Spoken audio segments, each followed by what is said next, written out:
know like when we're Live, actually live? on. Like I I want think like a we're red, live right now. like a red button. You know, there's the green ones on this, Yeah. but. So, good morning. You're up, Charlie. All right. First of all, talk a bit about our kind of next Big Finance Friday, which will come up in about 3 weeks or so. We're working on kind of gathering feedback from both yourselves and our community to have more of a general, kind of one-pager that we can publicize. It's sort of where we're at is in the budget cycle, cash flow, high-level pieces of kind of where the organization is at, in addition to more of the detailed, pieces, if anything, in the budget's kind of coming over or under. We did talk to Cassell, was it this week or last week, It Ashley? was this week. It This was week, okay. Tuesday. About some things. I know I like the temperature gauges by department, and then you can pull into area, but then being able to get the temperature gauges even further into individual line items, I think will be helpful to just not have to do like the math when we're actually in there. So we had some small structural things like that, and seeing if we can do some online modules to get a little bit more public insight into the budgetary processes, I think will be helpful. So, and then the next months will be the quarterly. So I think it makes sense to do kind of a monthly, have a process for that and what report we'll put online and talk to you all about. But then quarterly for that Big Finance Friday to have something that's a little bit more in depth. Maybe that one would be with some department heads and others to kind of talk a little bit about, we're in a quarter, do some more timeline analysis, get a little more dialed in there. The piece is staffing and the reconciliation. We met with Bucksport town manager, which we have kind of a standing once a month meeting with now with myself and our finance team on where we're at now that the audit is concluded, and Ashley and Nate are working on pulling over kind of the handoff of all the accounting details so that we can bring that in-house. One of my big questions, both for Ashley and Nate and for Sue Lessard, was, is this the right team? Are we right-sized to handle this piece, get it done, and kind of manage the finances of Ellsworth for the long term?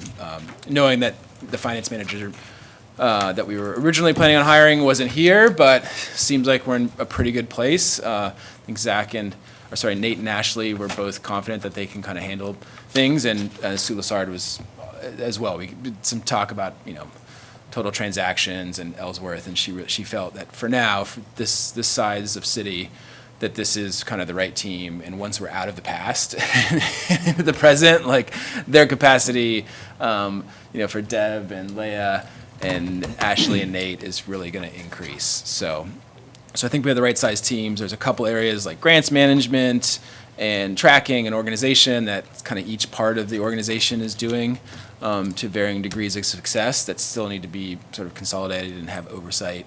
But I've got some other ideas on how we sort of tackle that. So that's it for that piece. Before I send it over to Ashley on a couple other things, I think what we will do, Amanda, and our EV chargers, I wanted to give you all a little presentation, or if you can pass them out. We'll take like a couple minutes. This is the way Amazon does every meeting, is nobody's required to read beforehand. You sit for 5 minutes and read what you're given before you discuss. But this is a proposal on some potential EV chargers, fast chargers. Right now we have the slow chargers. I'm a recent EV owner, but even before I did so, I was talking about this, about these free chargers the city provides over on Franklin Street, but they're slow chargers, and the city kind of covers the electric bill, which makes me nervous.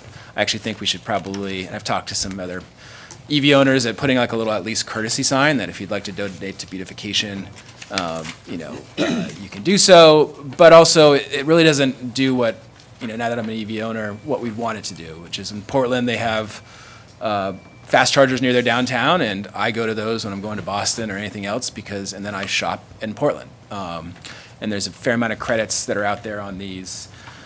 And to me, could make sense to put some additional fast chargers here in the downtown parking lot area to really, draw some of the tourists that are coming through here especially, but even as, over the next 10 years, there's going to be more and more needs for this infrastructure and this capacity to be here, not just in a slow charger that takes 6 to 8 hours and also holds a parking spot for 6 to 8 hours, but to draw people in to be here for 40 minutes to an hour to get a full charge, buy a cup of coffee, buy a knick-knack downtown, get a haircut.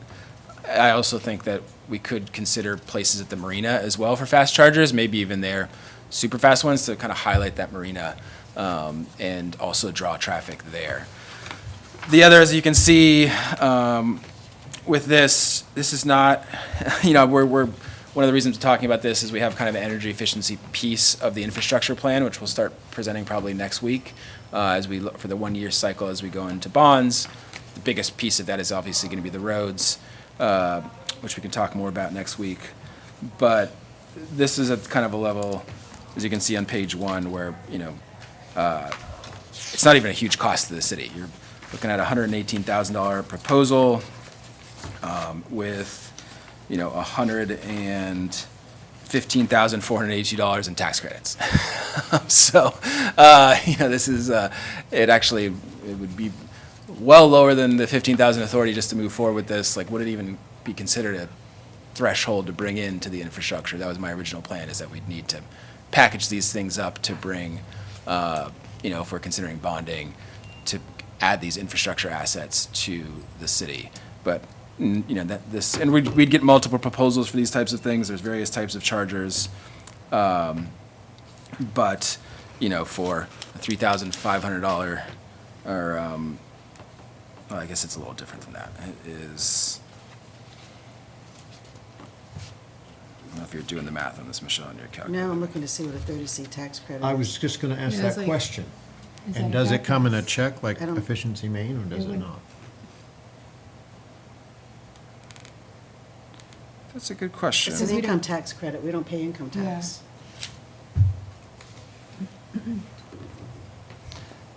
It seems the efficiency main rebate is reported as taxable income. But that comes in a check, correct? It's not over time.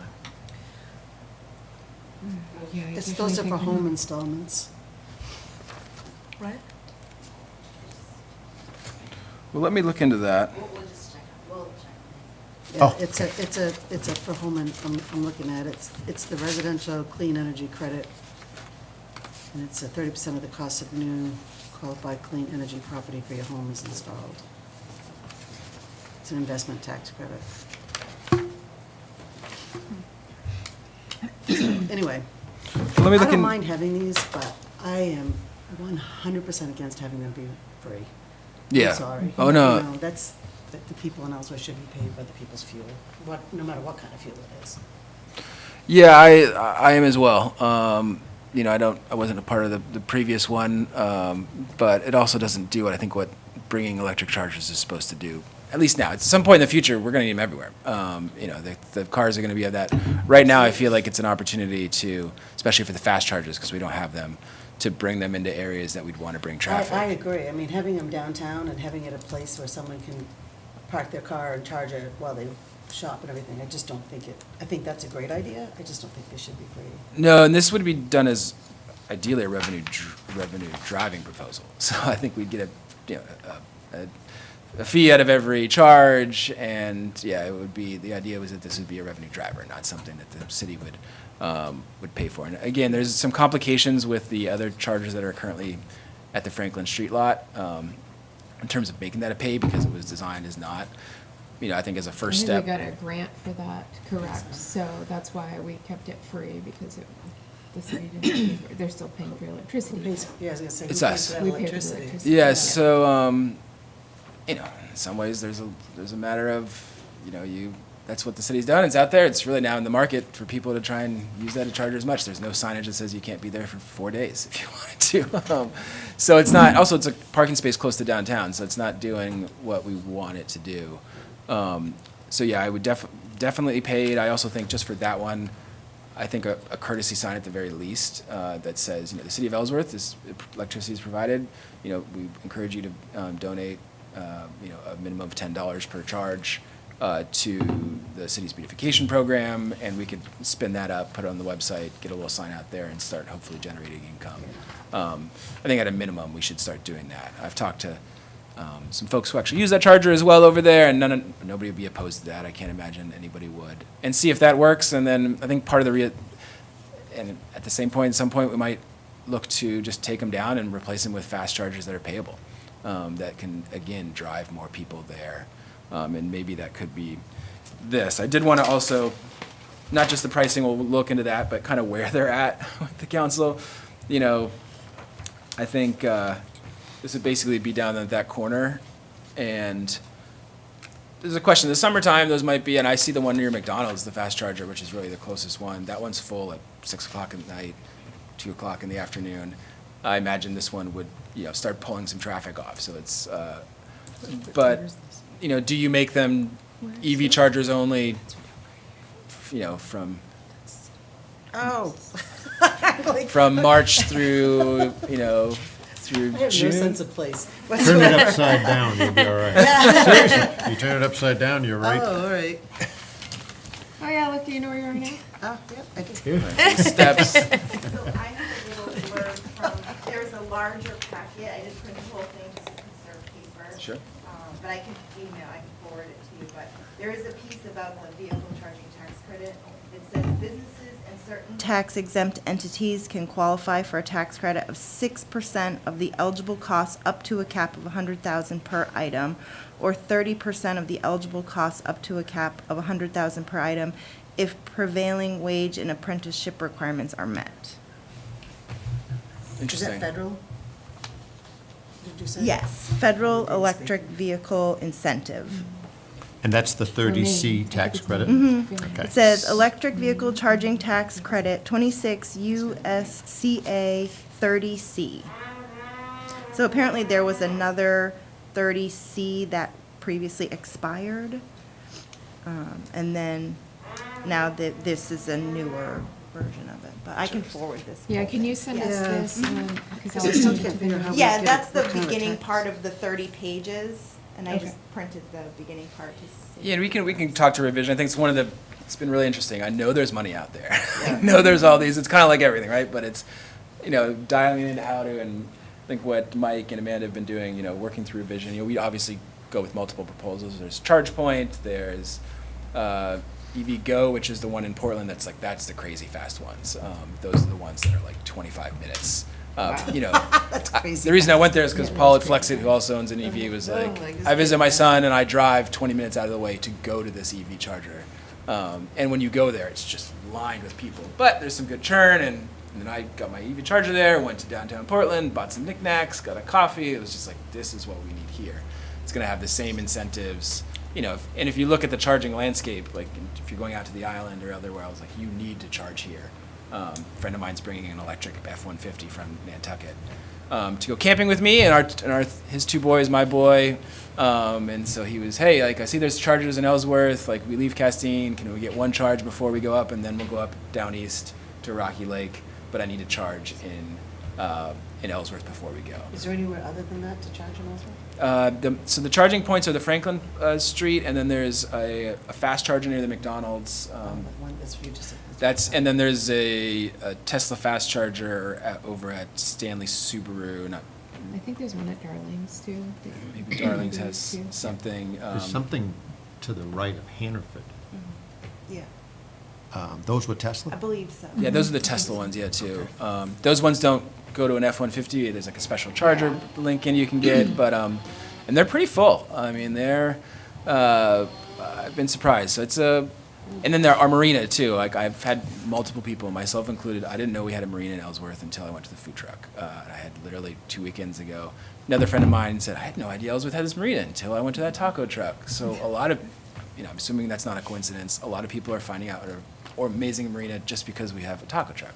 If we had some EV chargers down there, you know, maybe that's the place to put the really fast ones. You know, they go down there, they see this marina, it kind of highlights their, you know, so there's some interesting avenues here. I think we're also talking to Enterprise. Again, one of the things I'm realizing is there's private companies chasing all these tax credits, and instead of us having to figure out the rigmarole and this and that, like first step, talk to the private companies that already have figured this out for municipalities. So for the fleets, similar thing with Enterprise. You know, if we wanted to chase all these municipal credits for, you know, it doesn't work for all of our fleet, but if we want to get like vastly reduced prices on electrifying our fleet, what would that look like, you know, and how would we go through it? So, I do want to just pause on the, what you all feel about taking over some of these parking spots as EV chargers, if that would be I know they are somewhat full. I do worry about, we put them in there and then they're not full all the time, and people are going to be upset that, they're not being utilized, so. I think you'll have people be more upset that they're taking up parking spots, because they're on, the same thing with the marina. In the summertime, that marina's full, between the people that own the boats, that park their vehicles, and then the people that watch there's a lot of times no place to park down there. So if you put EV chargers down there and take that out for people that aren't using the marina, that's So the maybe- only thing. But if you could make, some parking spots for it, I think that would be, Yes. that would be a good idea. But just don't take the ones that are there now, but. So you'd almost have to design new, or maybe dial it back to 2 instead I of was 4. gonna say two, and is this 118,000 per charger, or is that for 4? I think that's for the whole. It's the kit. 4, okay, all right, that's better than I thought, because I thought it was, And the 4, each one charges 2 cars, so it Right. would charge 8. So in a future state in Ellsworth, those 4 might be needed, but right now it's probably more in the 2 areas. Good note on the other piece, which gets me to my other point on overparking, where it's at. Went to the body cam demonstration with the police in Bangor recently, and new technologies from Motorola, and also some of the license plate reader cameras that they have that really help out if there's a big event and they need to kind of figure out, if bad people are around. But also the applications for that for parking, and talking to our police about, we're not doing parking, enforcement here. And also that, there was some parking, I think there used to be parking, and to me, when you're getting kind of full of parking, and I'm seeing Bar Harbor and the money they're raising as well, what do we, I talked to some probably 5 or 6 downtown business owners now, kind of expecting a lot of pushback on, hey, if we wanted to bring parking meters, and this is not a holy sample, I've only talked to 5, maybe 6 now, but they were actually there was zero opposition to, so thus far, to parking meters for pay down there, because for them, they need turnover, and they don't like it when people park there for 6 hours, 7 hours a day, and take up a spot in front of a coffee shop, in front of, knowing that there'd be free places. Same thing for Marina, you just talked about, hey, there's actually 0 parking. That's also like a problem that can be helped with.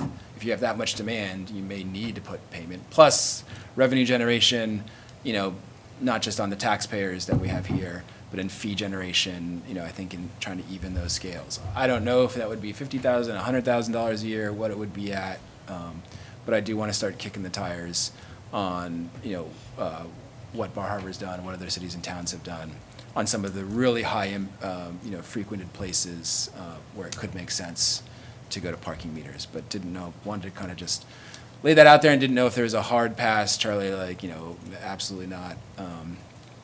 I think parking enforcement for people parking, more than an hour like it used to be is fine, but I think you'll have a lot of pushback from local people not using downtown, because they're not gonna use parking meters. Yeah, and you'd still be able to park out here. The other thing is we don't have a handicap spot downtown, which I think is an issue as well. So oftentimes downtown gets full, and because there's no enforcement, but also just like there's no meters, and we do have free parking pretty close to downtown. So, Yeah. and it's when you see those numbers coming out of Bar Harbor, Bar Harbor's a tourist town, so those aren't locals that are parking on the streets in Bar Harbor, that's all tourists. Down here, it's a combination of both, but if we're year-round, we don't shut our stores in the wintertime, and so you don't really wanna lose your locals in the summertime. 2, you want them to use the place downtown, year-round, going to the restaurants and, breakfast at Riverside, and things like that.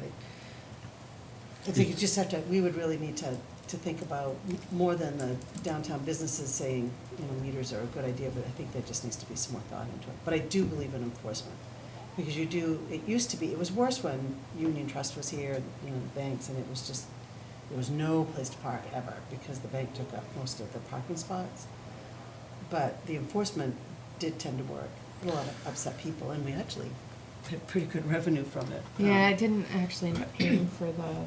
Pay for the person. Paid for the, Yeah. No, it yeah, didn't. it Yeah. didn't, No, I think So you'd have some student- to do, in order to pay for the person and more, you'd have to do parking meters plus, and for enforcement. I also think it could be helpful to the business owners as having that person walking those areas and not a full police officer. I know the police said it actually used to be a funnel program for them. Oftentimes that individual would end up migrating to the police, but they also could be based out of here too. We talked about some of the security pieces, just having a little bit more of like that kind of presence. I don't know, just an idea for now. Yeah, no, I think we do need some type of enforcement.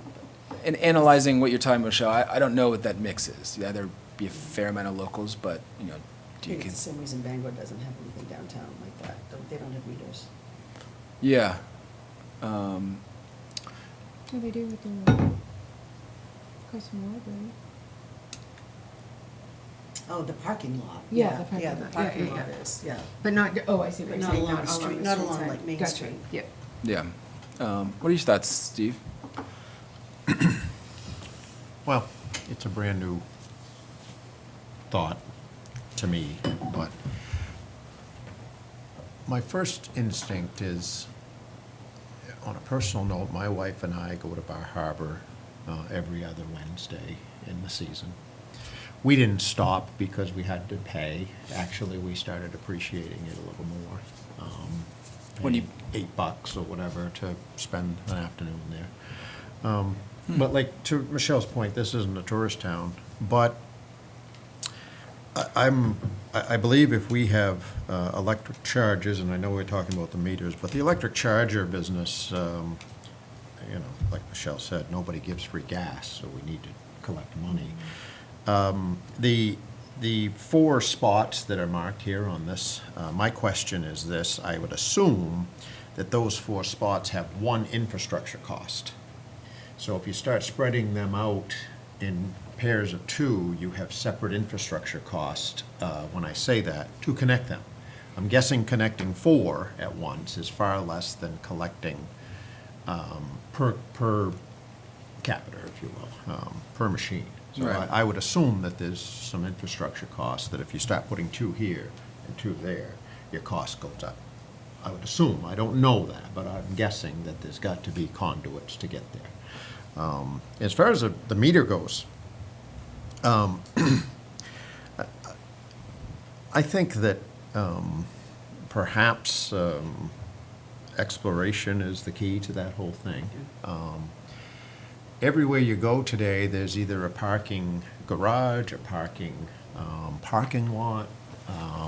There are meters here and there. I like the Bar Harbor meter, where you put your card in, you don't have to put the tag, they just go by your plate number, and you don't even have to put the tag on the dashboard. I like that.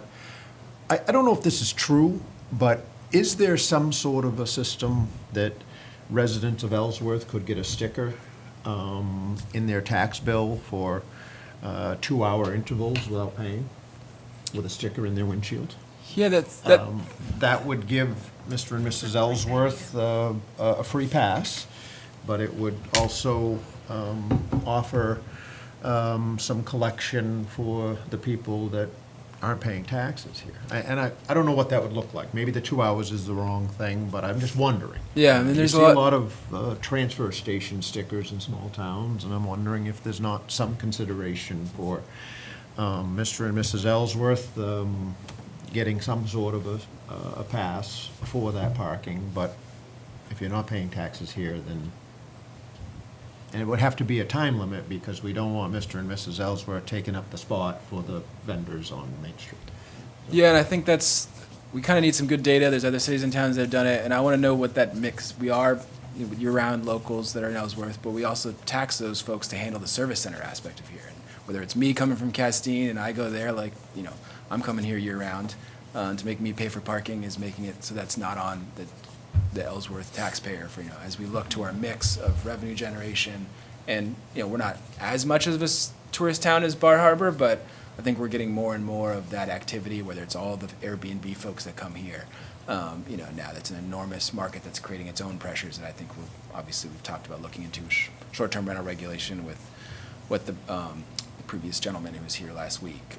So as Ellsworth starts to take more and more of this, as more people, the marina's full up with people, as, you know, how do we look towards additional ways that we don't just put it on the mill rate and the Ellsworth taxpayer, because that is 100% on anybody who lives in Ellsworth. And what are the things that, you know, could we generate enough revenue to pay for the person who's actually doing the parking stuff, which the business owners don't like that. You know, we're kind of hurting our business owners by having a lack of parking enforcement out there that's getting spots that somebody might pull in. And actually was talking, it was really interesting to talk to them about how some of their customers that come in here and it's like, I couldn't find a parking lot anywhere. I was driving around back and forth on Main Street. There's just nothing here. There's nothing here. And they're just like, there's free parking, but there's signage problems with that and how they access that. And the downtown businesses know like that's so, yeah, there's a lot of interesting data here and maybe a phased approach. You know, Bar Harbor's in the similar category. There was a lot of antagonism at the front end on this for parking meters. And now with the amount of fees, not that we would get anywhere close to that here.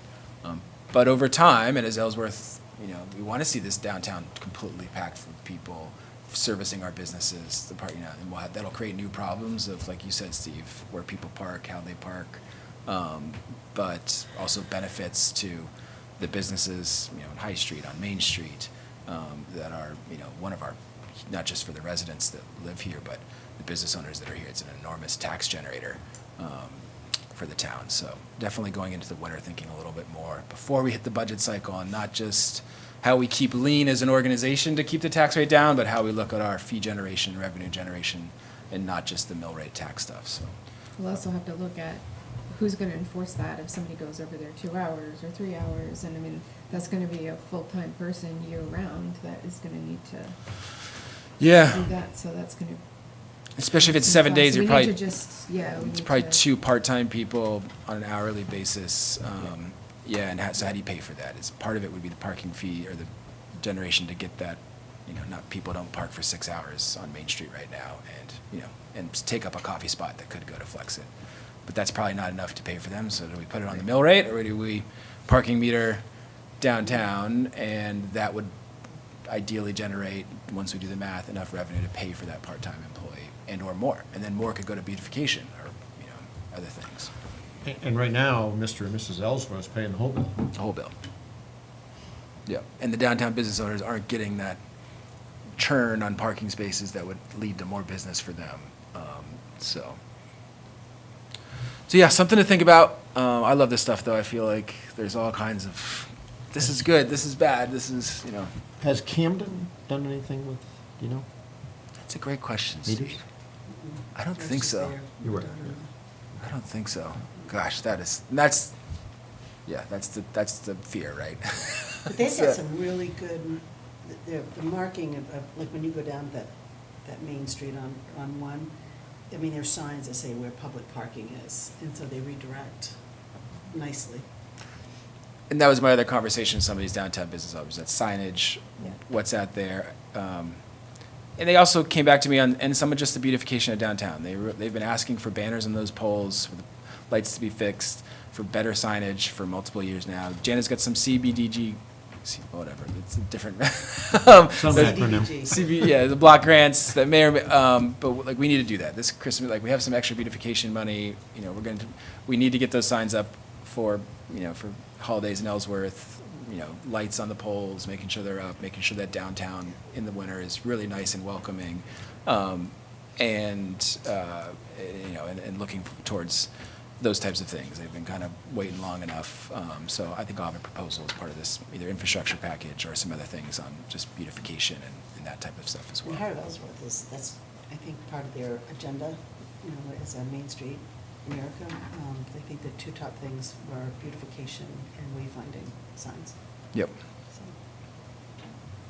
great. And I will send it over to Ashley. Hi, Ashley. Hey, we don't really have much. Nate just said, you know, update you that we're working on the recons, getting everything entered for fiscal year '24. Still trying to move forward to get everything up to date as much as we can before sending everything over for our audit for fiscal year '24. And that was. It's exciting that you're doing that now. I just have to say. It's an everyday thing. We're in there all day long, just plugging along. I'll be yelling to Nate, Nate will be yelling to me, and we're figuring it out as we go, so. That's great. Also, we were we were thinking of canceling the September 20th Oh, yes. warrant, or the finance committee meeting for that week, that we have a professional development, leadership development day for staff.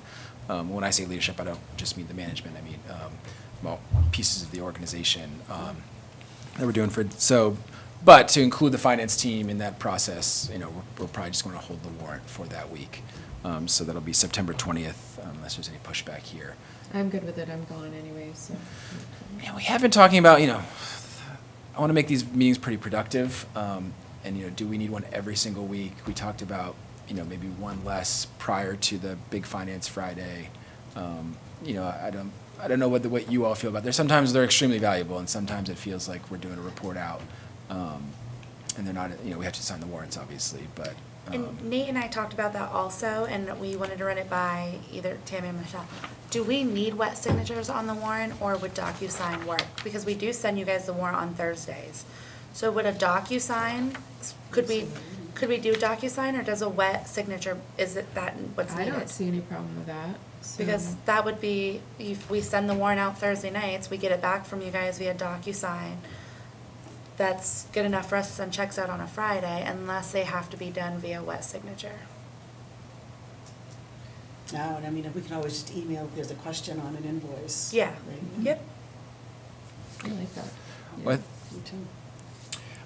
I think a balance of that might be good. Some, DocuSign and in-person meeting, Yeah. maybe, some sort of balance that you come up with, whether it's once a month in person and whatever, some balance to that would be good, but everyone does DocuSign now, and. You do? No, I have my office do it. I didn't mean to look so surprised. Sorry. I have mulled through one a couple of times, Oh, but my God, that's so funny. one come yesterday, and it went into my office, and she did it. That's funny. But no, I think a balance of that would fit. Great. Well, we'll talk to Nate when he gets back. I think that might not be an immediate implementation. We have some infrastructure stuff where I think that I'm going to be presenting stuff to this committee that'll be a little more necessary, but except for that September 20th. But as we look towards the future on just making the in-person meetings more productive, maybe once a month it's a DocuSign just to keep the warrant going, so we're not. And the September 20th one, we're just going to cancel for, less for that purpose, but more because with Wednesday and Thursday of the finance team being out, we're not going to be able to produce that warrant that week, so. And I'm not gonna be here next week, because it's the holiday week and my daughter's coming home, so. Oh, nice. What's the status of the tax bills? I know that we set the mill rate and. Yeah. what's the status on the Let me, mailing of those. I do not have an immediate piece on that. Nate sent an email yesterday. Yeah, I got the final proofreading on that, so I'll leave this probably meeting and talk about Oh, this. there he is. Hi, Nate. Yeah, so Sue and I have been working together, and Larry as well, and got all of our issues with the transfer file all ironed out. Has some exemption issues, but that's all good. So literally yesterday afternoon, all the bill records have been created. They're in Trio, so if people want to come in and pay a bill, they can. This morning, well, actually, I proofreading bills this late yesterday afternoon and finishing this morning. And my goal is to have them on the website before I leave at 12:30 today. So once this meeting's done, let's get the electronic copies on the website, and then we'll also be sending off the copies for our printers so they can print them and send them out next week sometime. So that's the goal, I'm just seeing that email now in the proofreading. What's the due so. date on those? the 12th, yeah, Of, September. the due date is September 12th, and they're not going to get them until maybe Yeah, a 'cause- week well, or two? it was set at, what meeting did you guys set the due date, or the due date was set? June. Was it June? Yeah, so, we got the file earlier this week from Larry, and then we had issues with the file, so we had to work through all those issues, and now we're finally at a place of actually creating bills, so. I don't like that. I don't like the fact that the people that are male dependent, which is a good part of the population, has this much time. They're only I gonna agree. have maybe 10 days tops. And I know people know that it's coming, but Do we want to, if we wanted to consider changing that before we post, do we want to, They need more time. Yeah, because We in have the to have a past, what special they- meeting, It's special right? meeting. In order to, an emergency meeting even. I think we're to- gonna have to, because look, if those don't go out until next week sometime, so say they go out Wednesday. So, just to let you know, historically, in the past, I think it was a year or 2 years ago, when we ran into the same issue, I think Glenn we had actually waived interest up until like October 1st or whatever it was. We didn't change the bills, Just do a basically. notification on The there tax saying- office just forgave interest until October 1st. We just made that public. So I don't know if that's an option you guys want to look at or Yeah. not, but. Because if not, they're gonna have to redo all those tax bills as well Correct. to change that date and, yeah. so we'll just That's look a to a good idea. public Yeah. notification, you know, hey, this is doing this, however, due to like, you know, the latest of these coming out, it's doing this time. Yeah, this is on me a little bit too. I know we were waiting till this meeting to talk about the tax club, to kind of certify that, but I probably should have flagged this a little earlier, to make sure that we, were out Sure. sooner. Waiving interest, but the council has to do that though, right? Oh, I do not know on that fact. So if I recalled right, I know Glenn had us, well, told Sue to do that. I don't know if the council signed off on that or what the deal was when we did that in the past, so. What would it be like, and you folks know this better, but we're making a decision or a discussion based on a potential send-out date. We don't know that that's really gonna happen. So we ought to consider that as well, just waiving interest. What is the process to change the due date on the bill? Special meeting, I think that's. No, I meant in the printing of the bill. What is that? So what that would mean is I'd have to go through the software, do a recommittal in the software, rebill all the bills again. And then, Like 10,000 bills. Right, so are you talking a week's worth of work, 10 days? well, let me be honest, I have tricks. So it might be 3 hours Okay, for so, myself if we were to change that. Now, I don't know, so within a day, you can, yes, but then I have to restart and regenerate all bills and redo all I those other understand, steps, so, but- yeah. I just, we're sending out an increase, and now you're shrinking the time, it just seems clunky to me. Oh, yeah, well, I always thought it was I clunky about I should also setting note the that there truth, is, yeah. there could be a cash management, you know, issue on, you know. Could be we- anyway. Yeah, we've got $1 million left on the TAN, and I don't know if you want to talk about that, Ashley, but. Yeah, so as you are aware, Nate pulled, we had the 3 mil for the TAN, Nate pulled 2 million about 2 weeks ago now, maybe 3 weeks ago. And we have $1 million left. Our cash, it's on the warrant, I think we're at 2.8. I think there's like 2.8 in the checking account, we have 60 in our credit card, so a little probably, I don't know what it says on there for what our cash is on hand, but, with payroll and whatnot, that's gonna go very quickly. And we're not, It's $1 million a month. yeah, we're not paying bills. We are staggering them. We are stretching, you know, we're using our net 30 as much as we can on the bills that are net 30. We're pushing them out. I just don't know how much more we'll make it past if we push out the tax due date.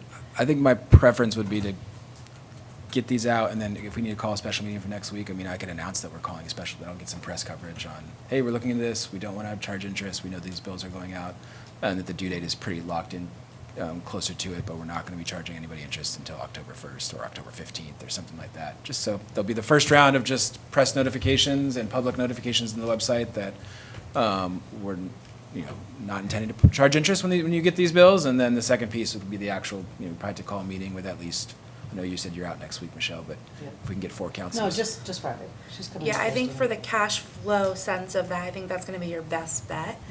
I think delaying the due date and pushing that out, because some people are still gonna come in and pay and go, oh, okay, my taxes are due, let me just go take care of it. If we push that due date out, people are gonna be like, oh, well, I don't have to pay it, whatever, and the people that can't pay it, they're gonna take advantage of that no interest charged to them. But the people that can pay it will come in and pay, and I think that's our best option for our cash flow situation at the moment. And based on my experience, as soon as those tax bills, even if we gave them a month, Yeah. a lot of people just come in. immediately Correct, yeah. send them out. And Yeah, that's why I feel like for our that's cash why- management, they that'll, expect money and to when your it's the point, same time Steve, I'm every not year. liking that piece. Yeah. And I should also say, like, you know, I hate to be an extra, but next year, like, none of this, like, we're gonna have date solids. I'm gonna announce it to you all, the timeline. This is the way we do unemployment bills with our employers in Massachusetts. It's always an issue to get it out there every day, but we have a date that we're gonna do it. This is, and then if it's not met, you know, the whole team is on this date, and how do we back it up so that people have at least, is it a month? Is it that, you know, that they'd actually received their bills with a month of time? I know this cycle, we got to, you know, towards the end of June with approving, and tax club we considered and kind of getting out, but now knowing these processes a little better, as we head into the budget season, approve what the deadlines are for tax and collection and assessing, so that, you know, these things are all ready to go. Nate, could you just go over that timeline again? What, if nothing was to change on your end, it goes to the printer when? So where I'm at right now is, like I said, we were proofreading bills, so I generated bill images yesterday afternoon. I sent them out to a couple of people in the city just to go through them. I mean, there's roughly 9,000 bill copies, including the $0 bills and things like that. So we're just spot checking stuff. So, everybody said good for the most part, so my goal was to actually start posting the bills online this morning. So people could go online this morning, see their bills, even pay their bills. Actually, you can actually go online now, see the amount, pay the amount right now. We just haven't done the public notice of that until we get the bill images so people can see the images yet. And then, so we would have that today, and then as for the printing part of it, we would send it to the printers today, which then they can give us an ideal time for when they can actually have them sent out. Normally, it's about a week turnaround. They've been really good. I mean, we worked with Full Circle the first time last year, and they were really good about getting them out. So hopefully that's the same case. So hopefully by the end of next week, would be the going out. But probably the worst case would be 2 weeks from today. Yeah. That would be Worst fine. case, drop dead. That would be a fair assessment. Yep. Which would be the 6th. Worst case scenario. In terms of them arriving in the mail, in people's mailboxes. Yeah, I'm just Yeah. Yep. trying to plan for the worst and hope for the best there. Yeah. And when it's announced too, anybody can, not that it's the greatest idea either, but anybody could come into the tax collector's office and ask for their bill to be printed off as well, here in the office. Yeah, if they want a paper copy. Otherwise, they can want a just- paper copy they can right pull it up away. themselves Correct. later today. So. Yep. Yep. Once it's online, yeah. Yeah. Because we'll get social media and all that kind of stuff. So. Yeah. Sorry. No worries. Can we have like a special meeting, because we will need to have, even to waive the interest. Yeah. We would have Yeah. to- I mean, it would be super quick. I'm fine, like, announcing that today, again. Just have an emergency meeting. Just Yeah. saying, hey, we have an Yeah. emergency meeting next week. I won't be here Monday, but that's all right. You can run the meeting for me. You like those quick ones. And the Yeah. due date again was the 12th. Correct. 12th interest starts on 13th, I believe. Yeah. So if we waive that, if they get their bill by the end of next week, say, tops, that gives them a month if we waive the interest until October Yep. 1st. Okay. Let me talk to Sue too, just make sure, I mean, if it's been done before, then there should be a process for this in place. And we'll make sure that this is the last time, at least in my tenure here. Yeah. See if we can find. So this, do I understand this, that the chatter here is interest starts October 1st? Right. Yep. Gives people longer to pay without Yeah. having to Yeah. be penalized, yeah. Yep. And just start October Let's 1st. hope for the best, but, so if the worst-case scenario, they would get it September 6th, that's 2 weeks from today, they would still have a good, long period. Oh, yeah. Yeah, yeah. That's my thing, because they've got an increase and they've got a short time to pay. Yep. Great. And the audit was uploaded last week. Yeah. So that is on is the live, it website. is online, so. So we'll, when I finish this meeting, I'll talk to Ebony and Sue and confirm that piece, and then we'll announce a special meeting for, you saying like just doing it even earlier, Tuesday, Monday, or next week would be best for you Yeah, you all? can do an emergency meeting. I mean, it really really is an emergency situation, so that we can get the information out to the public. And so Okay. Emergency meeting to discuss delaying tax interest on bills. talk to the boss, yeah. So not something like that. We'll send out the notifications to council to attend such meeting. Should be pretty straightforward. I'm Would it be better to do it in the morning, or does it, do we want to do it at 6 PM timeframe? Does that really matter? As long as you can find enough people, I mean, morning's fine as well. So I'm available on Monday, anytime Monday. I feel like 8 AMs is actually like, for business-wise, is to get people in here at 8. We're out of here by 8:15, 8:30 on that one. So we'll just need, Just need to see Patrick, or you need 4. yep, Yep, I'll ping the whole gang, and we'll see. Okay. And we'll just try and do it, why don't we try and do it Monday, 8 AM? Does that work for folks? I'm in Boston at a conference, but Uh, Tim, you can run it. Tuesday, Wednesday? Or I guess, well, just, do you want me to try Oh, for it's Monday? fine. I mean, seriously, it's fine. If Tammy can run the meeting and, Try it for Monday. If we can get 2 more than Yeah. you two, then Well, we're cool. in good shape. If not, it might be Tuesday. Tuesday. Maybe I'll secure that before I make a public announcement of when it'll be, Could- that we have 4 counselors. In that public announcement, could we reiterate the interest rate? We Yep. voted on that before. I think it was 8%, maybe 6. I'll figure it out. I was trying to find the. I can't remember. I think we went to can't 6. find the I think it was council. 6. Yeah, I think you're right. Went from 4 to 6. I think so. Yeah, so if we could just reiterate the interest rate Yep. in that In that announcement, so announcement. that that's clear. Sure. Might even just talk about the tax club again too, and abatements, just as, hey, these are your options in addition to the other things on if you're having issue paying this year. Great, that's it for me. And thank you. Yeah, thank you. What about Mr. Williams? Yes, do you have anything? No, you covered it, that one of my pet peeves, I've thought for years, the last 3 or 4 years, of coming to a council meeting in June, when you set this date, because going back about 3 or 4 years, last year, I don't think the tax bills came out until very, very close, if not after the due date, after the September date. Last year, they were really late, and for the 2 or 3 years before, you're in the situation that you're in this year, there was about anywhere from a week to 2 weeks was all you had before, from when they came out to when they had to be paid, or when the first, well, before interest started.